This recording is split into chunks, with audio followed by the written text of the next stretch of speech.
Senegal were 5 minutes from handing Belgium a beautifully formatted knockout exit.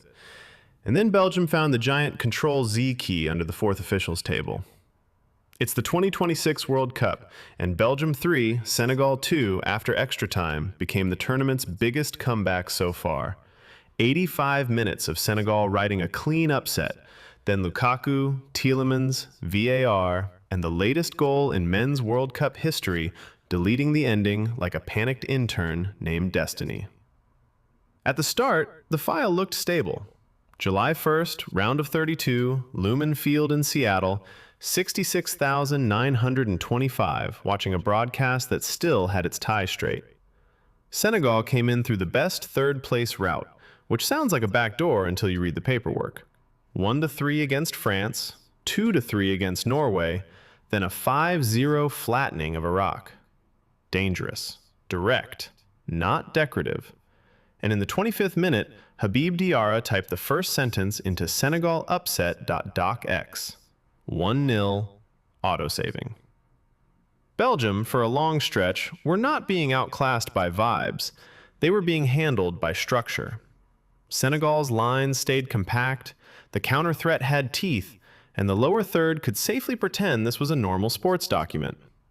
Then, in the 51st minute, Ismaïla Sarr made it 2-0, and the draft stopped being a note. It became a manuscript.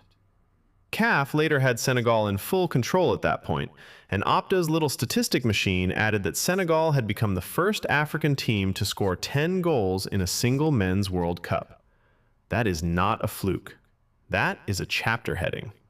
So by the 86th minute, this upset had luggage. Senegal had the ending packed in a carry-on, the boarding pass folded neatly in the front pocket, and Belgium were standing at the wrong gate pretending not to sweat. Then Romelu Lukaku scored. 2-1. A routine striker's intervention in proper tactical language, except the cursor suddenly blinked over the word comfortable and erased it with one soft keyboard click. Senegal upset.docx was still open, but the document had begun making that noise computers make right before someone loses a thesis. 3 minutes later, Belgium pressed it again. Youri Tielemans equalized in the 89th, and 2-2 arrived before stoppage time had even finished clearing its throat. The replay wipe became a full Control-Z graphic, tastefully disguised as broadcast analysis, while Senegal's celebrations reversed frame by frame, arms unraised, knees unslid, faces returning to cautious professionalism. The scorebug started showing track changes. Belgium had not built momentum so much as discovered edit history with studs. And once extra time began, the match stopped behaving like football and became document recovery with set pieces. Deep into the 120th minute, with the clock already wearing a false mustache, VAR reviewed Lamine Camara's challenge on Tielemans. Senegal protested. The penalty was contentious. The analyst desk maintained a neutral posture while, overhead, a stadium-sized red undo key descended onto the pitch. A minor adjustment in Belgium's build-up structure, obviously, and landed directly on Senegal's almost finished paragraph. Tielemans scored at 124-44, the 125th minute. Reported as the latest goal in FIFA World Cup history and the latest men's World Cup goal, which is a very formal way of saying Belgium waited until the printer was unplugged and still got one more page out. 3-2. The clock spun backward, the crowd became a rotating loading icon, Senegal's upset suitcase reversed down the baggage belt, and Belgium calmly stepped into the round of 16 like they had merely corrected a typo. So the final is Belgium 3, Senegal 2 after extra time. But the feeling is sharper than that. Senegal were not beaten early. They were erased late.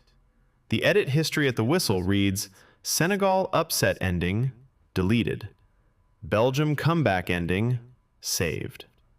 For one cursed second, it flickers save as quarterfinals, before compliance leans in, coughs politely, and corrects the file name to round of 16. Belgium survive with momentum and a warning label.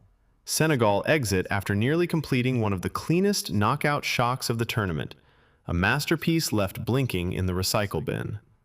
And as WC Recaps keeps tracking which match becomes the next corrupted file, haunted replay, or total broadcast collapse, the cursor is still there, waiting on a blank line, asking the only honest question left: what will happen next?